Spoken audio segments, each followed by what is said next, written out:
And Q, I am going to start with you because you had a lot to say when the cameras were off, and I want to hear at least half of it while the cameras are on in regards to the moment with Joel Embiid. To me, it was definitely an offensive foul. I didn't know if it could have been upgraded or not, but it's just a different NBA at this point, Smitty. It was a whole lot of being demonstrative in my face, and I felt John Collins should have pushed him or did something, but I guess he was being smart and taking the high road. Let's take a look. Here we go. Yeah, right there was enough. Then he fell over him, elbowed him. He pushing right here. So then right here, it's supposed to be something supposed to happen. Right, Smitty? You from Detroit, I'm from Chicago. Something's supposed to happen right there. This is closer to your era than mine. Fair. See? But if what happens is a Game 7 suspension, then how would that have been worth it? It would have been bad, but I'm just saying, like, in that moment right there, if when you come from where we come from, you're not even thinking about the Game 7. You thinking about that elbow to your face and what just got through happening. So, you know, I was taken aback by that when that happened. I thought something more might have happened. Smitty? Q's trying to control himself because he's trying to be very professional. We all are. None of us want to get suspended for Game 7 either. No, not at all. I mean, it's just interesting. I'm with Q. Obviously, offensive foul. And then the scuffle I added, you know, we don't want to see anything go on. But it's totally an emotional game like that. And I think it really took the Hawks out of their game after that. Yeah. I think they couldn't recover. The one thing I will say is if you're watching that game is it just, you look at it right now and I mean, in our day, you know, everybody in the video would be like, oh, where's everybody? There's a lot of teammates coming around a little slow. But I will say, Capella's a big. He was supposed to be in the act. You got to go in there and guess what, a guy, I'm growing and growing. I always loved him, Q. But each moment, because this is when you find out Look at Trae Young. where they are. That's why get in there, Trae. Get in there. Look, he can't do much, but he trying to do something. You can untuck his shirt from the back. Grab his thigh. Get in there, Trae. You see that at the end when Collins walked by, he looked like he wanted the fire on him, but you know, you can't do that. There's a lot of things went on in there. What, though, did make the difference for the Sixers in this one? Let's start there, because this is a team that you thought was probably finished heading into You know, I would say defensively they were much better. Obviously, Trae still had his moments. Excellent game for him, but I think they really buckled down like we know they could, the Philadelphia 76ers. In the regular season, one of the top two teams defensively, them and the Lakers all year long. And I thought in that fourth quarter they played much better defense in those last two games.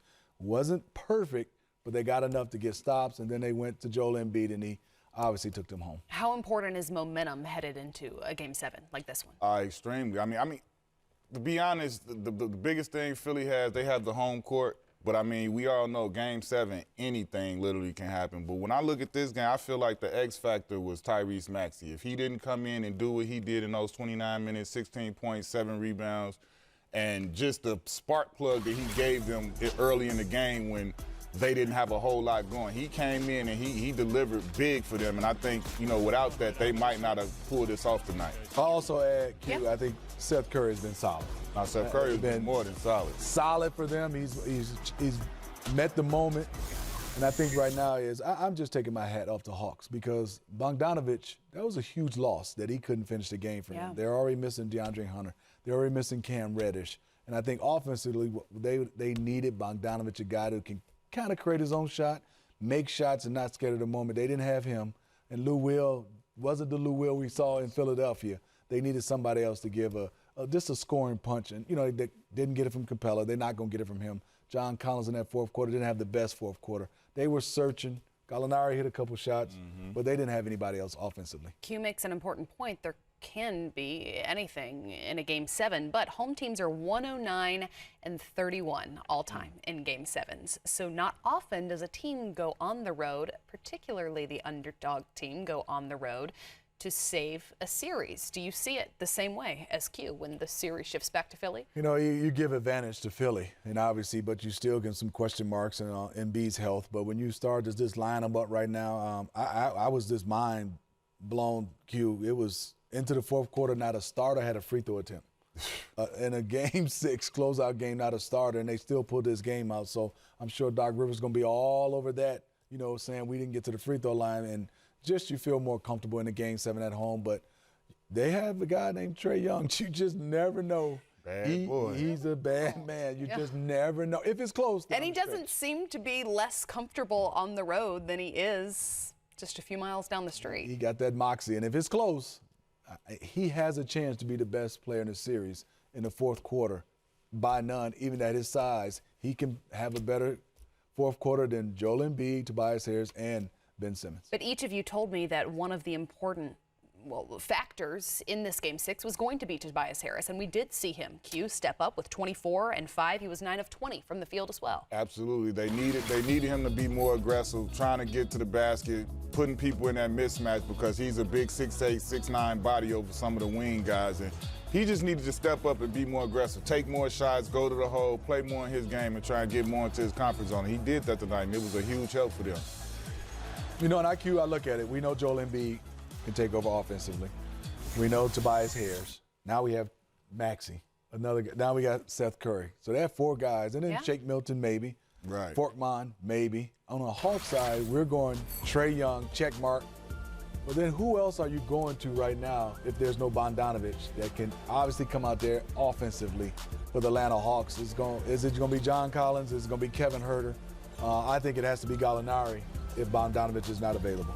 22 and 13 for Joel in this one, including the moment that you say helped to turn the tide for his team as far as the momentum goes in the fourth quarter. Smitty, are you expecting the same from him in Game 7? You know what I'm expecting from him is the one thing. Not the moment, not more of the moment. No, not the moment. But I am expecting for him is to understand is just like he didn't have a good rhythm on where the double teams were coming from, Q.